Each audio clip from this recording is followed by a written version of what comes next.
there is another issue that is very common for Poland and Pakistan. If we look at the seriousness of the nature, Pakistan is dealing with a very dangerous border, and I'm talking about Pakistan and Afghanistan border, 2,600 kilometer long, and filled up with all sorts of challenges for the forces, from the forces to common people like who are living inside the borders. But we are seeing the impact of this porous, dangerous border. We still were able to cope up with many challenges after we built this fence on the whole border. But still, how do you see that? How do you narrate the story that is happening in Poland and like Belarus? You are also facing infiltration and illegal crossings and things like that. So tell us something about that. Well, we are talking about here about another global phenomenon, which is the increased tensions between major actors. We are talking about deepening in instability, and then tensions between countries. So that all translates into much more volatile, much more unpredictable and dangerous international environment. So yes, this is a global phenomenon. But you're right. This phenomenon has had the kind of regional incarnations, if I may put it that way. In case of Poland, that would be first and foremost this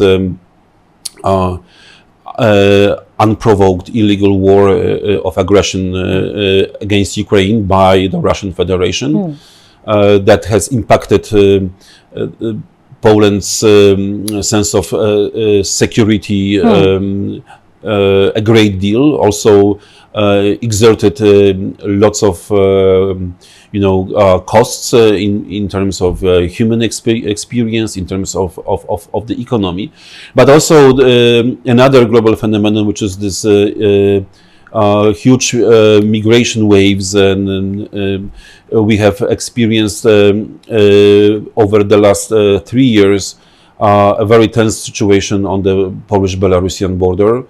I have just learned that there have been more than 100,000 attempts of illegal crossing. It is huge. It's huge. It's huge. Because we are talking here about an organized and facilitated effort basically to destabilize the European Union. And this is as some sort of the hybrid war. We call it in this current parley of political experts, foreign policy experts. So this is using this kind of natural desires or reasons on behalf of many people who have found themselves in a dire situation to seek a better life in a different place, and take this and use it as an instrument in a political struggle. Exactly. And this is very disturbing. So how do you compare the both situations of Poland and Pakistan? Because when I usually see reports from EU countries or other countries, when Pakistan talks about sending back the illegally residing foreigners in Pakistan. Let's go around about it. So when it's about Pakistan's step about sending them back to their home countries, Pakistan comes under criticism that why they are evicting people or they are asking people forcibly to go back, when you can truly correlate that no country allows any foreigner or any illegally person who's trying to cross border illegally or coming into a country or living there. So how do you compare that situation with Pakistan? Do you see that Pakistan is right in doing so, or what's your idea on that? Well, I see a certain parallels, of course. First is that both our countries have experience of being in the neighborhood of a major military conflict, and that creates certain unwanted or certain challenges. Challenges. Yes. That's number one. Number two, you're right. Serious countries should be in a position to manage their borders, and should exercise this power of deciding who is let in or not. Because of different reasons. Of course, there are also differences, and the differences really stemmed from the regional situations.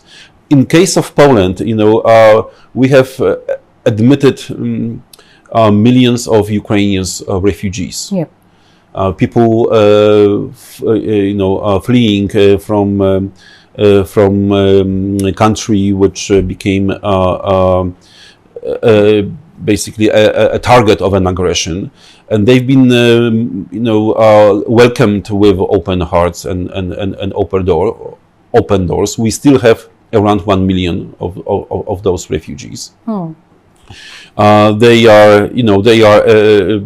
enjoy all rights related to the access of the labor market, health system, or educational system. Of course, it has put some costs, some burdens on our institutions. It does, exactly. Because we have almost 40 years of experience of having Afghan much refugees. Longer than we do. Much longer. Yes, exactly. But then the phenomenon I mentioned before, this illegal crossing of the Polish-Belarusian border, is a little bit different, because that wave is organized, is facilitated by states in our neighborhood, basically by allowing people to come to their countries quite easily, legally, on their visas. Exactly. And they just shown the direction to the Polish border, which is basically the first European Union's border, and we know that Poland is not their final destination. It's a gateway to EU. It is a gateway, but we are first. So it also shows you how geography can be very tricky. How geography can change, because this is not a natural, if you wish.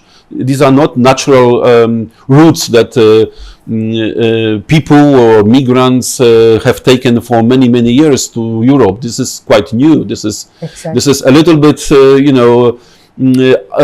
off the beaten path of the migration routes, and completely artificially created crisis. Right. It's very interesting, because I found so many similarities between like having these cases as a study for both the countries, because we are also facing the same thing on the borders. We are trying to curb on this infiltration and human smuggling and every sort of smuggling, and that's why Pakistan is right now discussing the curb on illegal spectrum in Pakistan, because it is affecting almost every walk of life of Pakistan, specifically economy. Because you mentioned economy, and having millions of people as refugees, or people who are living in the disguise of refugees, enjoying every facility, because you might not have seen such examples in other countries, that all the refugees, they are allowed to go anywhere in Pakistan. They can have their properties, they can live a life like every Pakistani is living.